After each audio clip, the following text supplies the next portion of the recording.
கரீம் அம்மாபாத் கண்ணியத்திற்குரியவர்களே,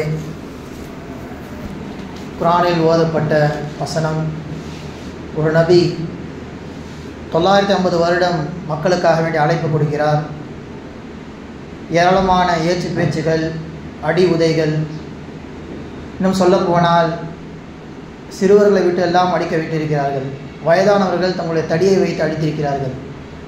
அவ்வளோ போராட்டத்திற்கு பிறகு அந்த நபியை ஈமான் கொண்ட மக்கள் வெறும் 80 நபர்கள், 8 குடும்பம். யார் அந்த நபி? ஹஜ்ரத் நூஹ் அலைஹிஸ்ஸலாம் அவர்கள். அவர்கள் எவ்வளவோ மக்களுக்கு அழைப்பு கொடுத்து கொண்டே இருக்கிறார்கள். யா அல்லாஹ், இரவு பகலாக அழைப்பு கொடுத்து விட்டேன். பார்க்கின்ற இடங்களில் எல்லாம் வெளிப்படையாகவோ உள்ரங்கமாகவோ பகிரங்கமாகவோ மறைமுகமாகவோ எல்லா வழியும் நான் அழைப்பு கொடுத்து விட்டேன். வ இன்னி குல்லமா தஅவுதுஹும் லிதக்ஃபிர் லஹும், நீ அவர்களை மன்னிக்க வேண்டும் என்று அவர்களுக்கு நான் அழைப்பு கொடுக்கும் போதெல்லாம் ஜஅலு அஸாபிஅஹும் ஃபீ ஆதானிஹிம் வஸ்தக்ஷௌ சியாபஹும், விரல்களை காதில் வைத்து அடைத்து கொண்டு ஓடி விடுகிறார்கள். ஆடைகளால் முகங்களை மூடிக்கொண்டு தப்பித்து விடுகிறார்கள். வ அஸர்ரு வஸ்தக்பரு இஸ்திக்பாரா, பிடிவாதமாக பெருமை அடித்துக் கொண்டே இருக்கிறார்கள் என்பதாக தன்னுடைய இயலாமையை அல்லாஹ்விடம் அவர்கள் சமர்ப்பிக்கிறார்கள்.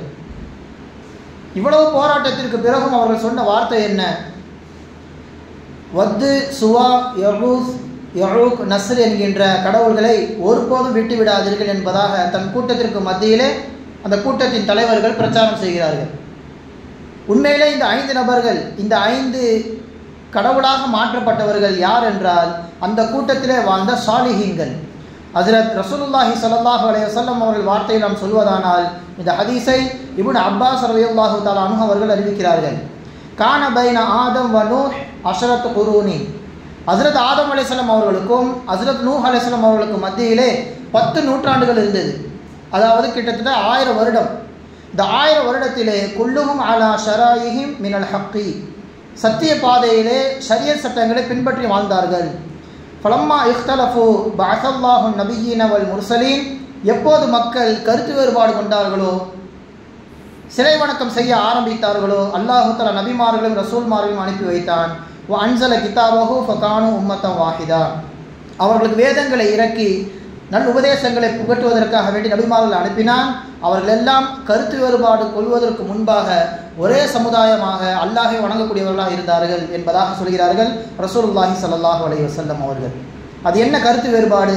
யார் அந்த 5 நபர்கள்?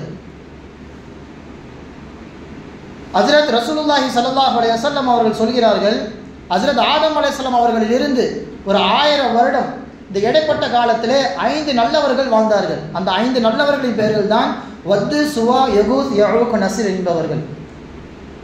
அதிலே வத்து என்பவர் ஹஜ்ரத் ஆதம் அலைஹிஸ்ஸலாம் அவர்கள் மகன்களில் 5 நபர்கள். அதிலே வத்து என்பவர் மக்களிலே அபர்ரன் நாஸ், ரொம்ப மக்களுக்கு மத்தியிலே நல்ல ஒழுக்கமுடையவராக வாழ்ந்தார். வகான ஆபிதன், இன்னும் மக்களுக்கு மத்தியிலே நல்ல ஆபிதாக வணக்கம் செய்யக்கூடியவராக இருந்தார். அதே போன்றுதான் அடுத்த 4 சகோதரர்களும். எனவே இவர்கள் இபாதத்துகள், இவர்கள் நல்குணங்களை பார்த்து மக்கள் எல்லாம் ஒவ்வொருவரும் ஒவ்வொருவர்களை தலைவராக ஆக்கி கொண்டு பின்பற்றி நடந்தார்கள். கண்மூடித்தனமாக இவர்கள் சொன்னால் கட்டாயம் அல்லாஹ்விடத்தில் நம்மை கொண்டு போய் சேர்த்து விடுவார்கள், இவர்கள் வழிமுறையை நாம் பின்பற்றினால் அல்லாஹ்விற்கு நெருக்கமாக நாம் மாறிவிடுவோம் என்பதாக தூய முறையில் இந்த 5 நல்லவர்களை பின்பற்றி வாழ்ந்தார்கள் அந்த சமூகத்தினர்.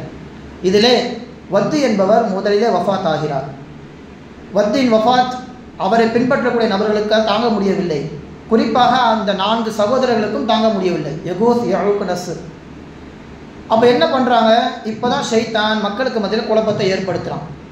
அந்த தனிப்பட்ட நபரின் மீது வைத்துள்ள அன்பை ஆயுதமாக மாற்றி உசவ்விருக்கும் சுவரன், அந்த இறந்து போன நபரின் தோற்றத்திலே உங்களுக்கு நான் ஒரு சிலையை செய்து தருகிறேன், அவருடைய முகம் உங்களுக்கு மறக்காமல் இருக்கும் என்பதாக அந்த 4 இடத்திலும் நீங்கள் யாரை பின்பற்றினீர்களோ அவரை பார்ப்பதின் மூலமாக உங்கள் இபாதத்துகள் இன்னும் அதிகமாக மாறுமே, அவர் முகம் மறக்காமல் இருக்குமே என்பதாக மக்களுக்கு மத்தியிலும் மனித ரூபத்தில் வந்து மக்களுக்கு மத்தியில் அவன் பிரச்சாரம் செய்கின்றான். சரி என்பதாக ஒத்துக்கொள்கிறார்கள். வத்து என்பவர் முதலாக சிலையாக மாற்றப்படுகிறார். ஆனால் அந்த 4 பேர் உஷாராக இருந்தாங்க. அந்த ஷைத்தான் என்ன சொன்னா அப்படின்னா, நீங்கள் அல்லாஹை வணங்கும் பொழுது உங்களுக்கு எதிரிலே அந்த வத்து என்பவர் சிலையை வைத்துக் கொள்ளுங்கள். சொன்ன உடனே மறுத்து விட்டார்கள் 4 பேரும். அல்லாஹை நோக்கி தொழுகின்ற பொழுது ஒருபோதும் எங்களுக்கு எதிரிலே யாரையும் நாங்கள் வைத்துக் கொள்ள மாட்டோம், அவர்களை பார்க்க வேண்டும் தான், ஆசைதான், ஆனால் முன்னால் வைத்து நாங்கள் அல்லாஹை வணங்க மாட்டோம், அதை பின்னால் தூக்கி வைத்து விடு. பள்ளியாசலுக்கு பின்னால் ஷைத்தான் வைத்து விட்டான். அந்த தலைமுறை முழுவதுமாக அல்லாஹை மட்டுமே வணங்கியவர்களாக வஃபாத் ஆகிறார்கள். அடுத்த தலைமுறை ஒதுக்கிறது. அந்த தலைமுறையிடத்தில் சென்று ஷைத்தான் என்ன சொன்னான், முன்னால் வாழ்ந்த உங்கள் ஆபாக்கள், உங்களுடைய மூதாதையர்கள் எல்லாம் அல்லாஹ்வை வணங்கவில்லை, அவன் கண்ணுக்கு தெரிய மாட்டான். உங்ககிட்ட அப்படி சொல்லிட்டு அவங்க மறைமுகமாக சிலைகளை தான் வணங்கிட்டு இருந்தாங்க. வேணும்னா பாருங்கள், மஸ்ஜிதுக்கு பின்னாடி ஒரு சிலை இருக்கும், அதுதான் அவங்க மறைமுகமாக பின்னாடி வணங்கினாங்க என்பதாக மக்களுக்கு மத்தியில் அதை பொய்யாக திரித்து கூறிவிட்டான். அதே போல் சென்று பார்த்தார்கள், அங்கே சிலை இருந்தது. அப்போ இதுதான் நம்ம கடவுளா என்பதாக அடுத்த தலைமுறை அதை சிலைகளாக வணங்க ஆரம்பித்தார்கள். இப்படியே தான் முதலாக சிலை வணக்கம் என்பது ஷைத்தான் மக்களுக்கு மத்தியில் உண்டாக்கினான்.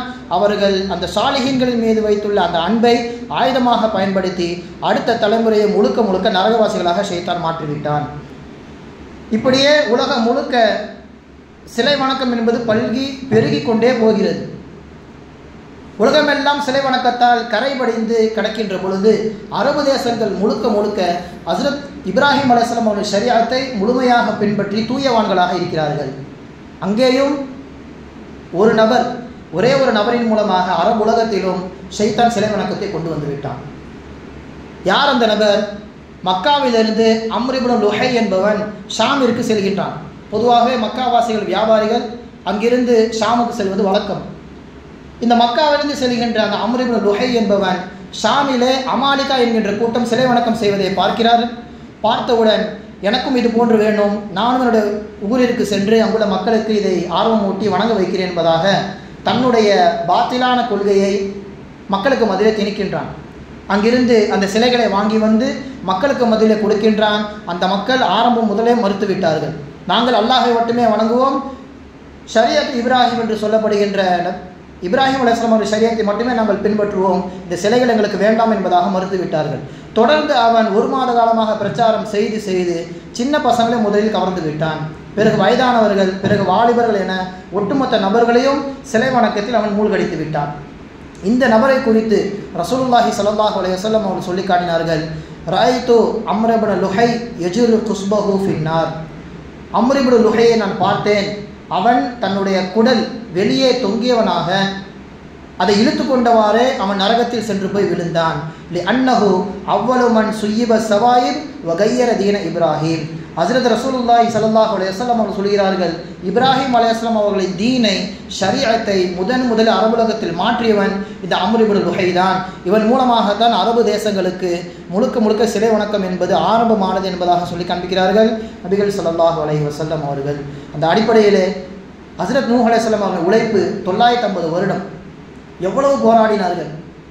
கடைசியாக மக்கள் கேட்கவே மாட்டார்கள் என்று தெரிந்தவுடன் அந்த 80 நபர்கள் ஈமானையாவது பாதுகாக்க வேண்டும் என்பதாக துவா செய்கிறார்கள். அல்லாஹு தஆலா அவர்களை அழித்து விடுகின்றான். இதிலிருந்து நாம் கற்றுக்கொள்ள வேண்டிய பாடம் இதுதான். ஒருவர் ஒரு நல்ல விஷயத்திற்காக வேண்டி செய்த அவங்க ஷரியத்திலே உருவப்படம் என்பதோ அல்லது சிலை என்பதோ தடுக்கப்படவில்லை. நம்ம உம்மத்தில் அது தடை. சிலையும் செய்யக்கூடாது, வீட்டில் உருவப்படமும் தொங்க விடக்கூடாது. ஒரு நல்ல காரியத்திற்காக ஒரு நம்ம ஃபோட்டோ எடுத்து வைக்கிறோம்ல, அந்த மாதிரி அவங்க ஒரு சிலையை செய்து ஞாபகத்துக்காக வேண்டி வைத்தார்கள். அதன் மூலமாக ஷைத்தான் மக்களை வழிகெடுத்து முழுக்க சிலை வணக்கத்தில் ஆழ்த்திவிட்டான். நாம் இதிலிருந்து பெற வேண்டிய செய்தி இதுதான். அல்லாஹ் நமக்கு ஈமானை கொடுத்திருக்கிறான், ரசூலுல்லாஹி உம்மத்தில் பிறக்க வைத்திருக்கிறான். கொடுக்கப்பட்ட ஈமானை அவானிதமாக நாம் வைத்துக்கொண்டு கடைசி வரைக்கும் நபி ஸல்லல்லாஹு அலைஹி வஸல்லம் அவருடைய சுன்னத்தையும் அல்லாஹ் ஸல்லல்லாஹு அலைஹி வஸல்லமுடைய மார்க்கத்தையும் முழுமையாக நாம் பின்பற்றி நடக்க வேண்டும். அல்லாஹ் சுப்ஹானஹு வ தஆலா சொன்னதைப்படியும் கேட்டதைப்படியும் அமல் செய்வதற்கு தௌஃபீக் செய்வானாக. கண்ணியத்திற்குரியவர்களே, நம்முடைய ஈமான் அல்லாஹு தஆலா குர்ஆனில் சொல்வதை போன்று ஈமான் இருந்தால் அன்துமுல் அஅலம், உயர்ந்தவர்கள் என்பதாக பாராட்டுகின்றான். நாம் இந்த உலகத்தில் உயர்வதற்கு ஈமான் மட்டுமே முக்கியமான ஒரு திறவுகோலாக நாம் வைத்துக்கொள்ள வேண்டும். எல்லாம் அல்லாஹ் சுப்ஹானஹு வ தஆலா தௌஃபீக் செய்வானாக. வ ஆகிரு தஅவானா அல்ஹம்துலில்லாஹி ரப்பில் ஆலமீன். அஸ்ஸலாமு அலைக்கும் வரஹ்மத்துல்லாஹி வபரகாத்துஹு.